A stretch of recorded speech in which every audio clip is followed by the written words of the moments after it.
The battle between the Tory backbench MPs and the government continues to escalate over the Brexit betrayal, as the 1922 committee MPs are now claiming that this was always a plot that Rishi Sunak had with Ursula von der Leyen.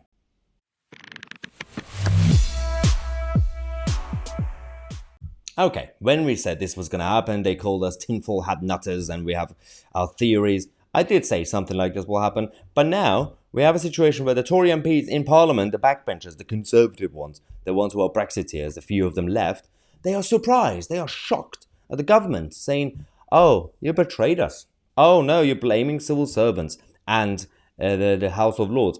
We already knew that civil servants and the House of Lords are against Brexit.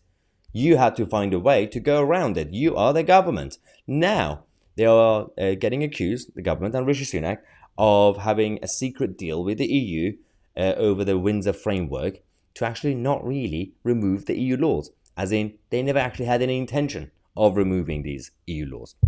Christopher Hope said, I'm picking up some absolute fury of Brexiteer Tory MPs who went to see the Chief Whip, Simon Hart, at 5 o'clock last night about the watering down of the REUL bill. So this tweet is from yesterday, obviously.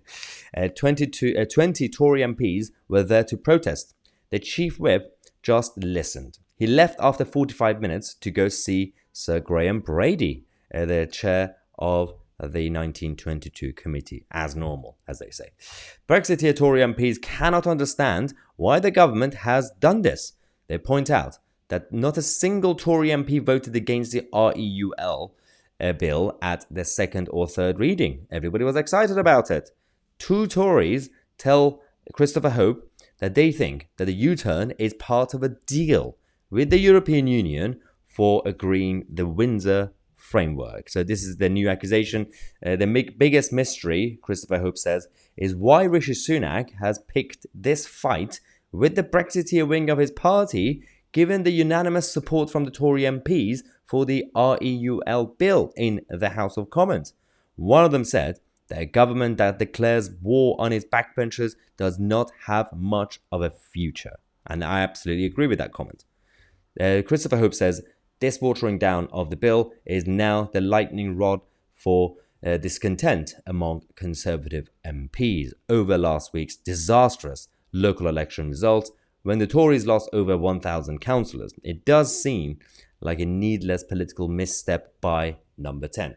And I'm so glad people like Christopher Hope are actually focusing on the right angle, which is Downing Street, because the PR machine of Number 10 Downing Street over the last day or two have been focusing on a new tactic, which is send out Kemi Badenoch to give the bad news and hide the Prime Minister so she gets all the blame and all the Brexiteers turn on her.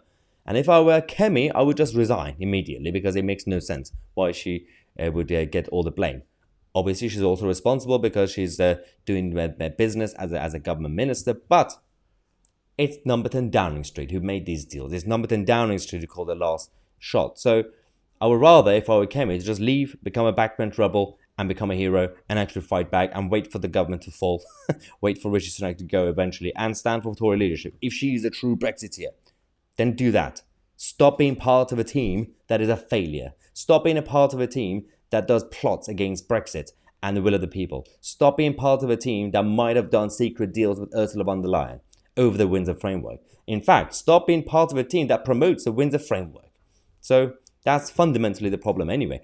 Now, all these accusations will continue. We are going to be holding them to account. I'm going to be having more conversations with my sources in Whitehall and Westminster Bubble in general to find out more about what the plan is for the 1922 committee of the Tory MPs, which are now Tory rebels against Rishi Sunak's executive branch. So we're going to see what will happen with that, and we're going to come back in half an hour. Going to take a break from this nonsense and talk about the mainstream media and the Trick Awards, which is the awards for the TV and radio and all that nonsense. It's going to be there's an interesting update to let you guys know about. I'm Mahyar, and we are the media.